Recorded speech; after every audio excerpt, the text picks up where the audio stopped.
സങ്കീർത്തനം 17. നിഷ്കളങ്കൻ്റെ പ്രതിഫലം. കർത്താവേ, എൻ്റെ ന്യായം കേൾക്കണമേ, എൻ്റെ നിലവിളി ശ്രദ്ധിക്കണമേ. നിഷ്കപടമായ എൻ്റെ അധരങ്ങളിൽ നിന്നുള്ള പ്രാർത്ഥന ശ്രവിക്കണമേ. എൻ്റെ വിധി അങ്ങയുടെ സന്നിധിയിൽ നിന്ന് പുറപ്പെടട്ടെ. അങ്ങയുടെ കണ്ണ് ന്യായം കാണുമാറാകട്ടെ. അവിടുന്ന് എൻ്റെ ഹൃദയം പരിശോധിച്ചാൽ, രാത്രിയിൽ എന്നെ സന്ദർശിച്ചാൽ, അങ്ങ് എന്നെ ഉരച്ചു നോക്കിയാൽ എന്നിൽ തിന്മ കണ്ടെത്തുകയില്ല. എൻ്റെ അധരങ്ങൾ പ്രമാണം ലംഘിക്കുകയില്ല.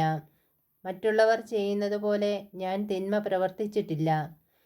അങ്ങയുടെ അധരങ്ങളിൽ നിന്ന് പുറപ്പെടുന്ന വചനം ഞാൻ അനുസരിച്ചു.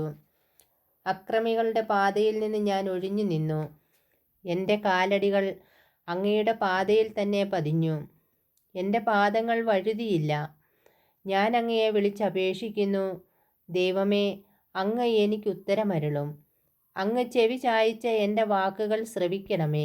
തൻ്റെ വലതു കൈയിൽ അഭയം തേടുന്നവരെ ശത്രുക്കളിൽ നിന്ന് കാത്തുകൊള്ളുന്ന രക്ഷക, അങ്ങയുടെ കാരുണ്യം വിസ്മയകരമായി പ്രദർശിപ്പിക്കണമേ. കണ്ണിൻ്റെ കൃഷ്ണമണി പോലെ എന്നെ കാത്തുകൊള്ളണമേ. അങ്ങയുടെ ചിറകിൻ്റെ നിഴലിൽ എന്നെ മറച്ചുകൊള്ളണമേ. എന്നെ ഞെരുക്കുന്ന ദുഷ്ടരിൽ നിന്നും എന്നെ വളഞ്ഞിരിക്കുന്ന കൊടും ശത്രുക്കളിൽ നിന്നും എന്നെ രക്ഷിക്കണമേ.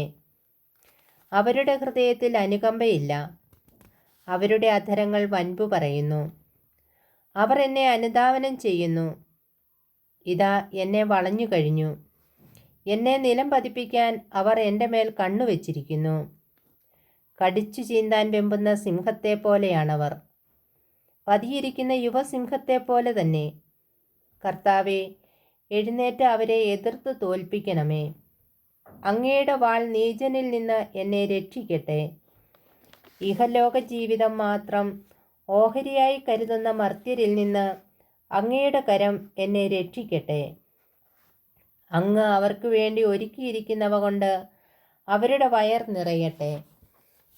അവരുടെ സന്തതികൾക്കും സമൃദ്ധമായി ലഭിക്കട്ടെ. മിച്ചമുള്ളത് അവരുടെ പേരക്കിടാങ്ങൾക്ക് വേണ്ടി നീക്കിവെക്കട്ടെ. നീതി നിമിത്തം ഞാൻ അങ്ങയുടെ മുഖം ദർശിക്കും. ഉണരുമ്പോൾ ഞാൻ അങ്ങയുടെ രൂപം കണ്ട് തൃപ്തിയടയും.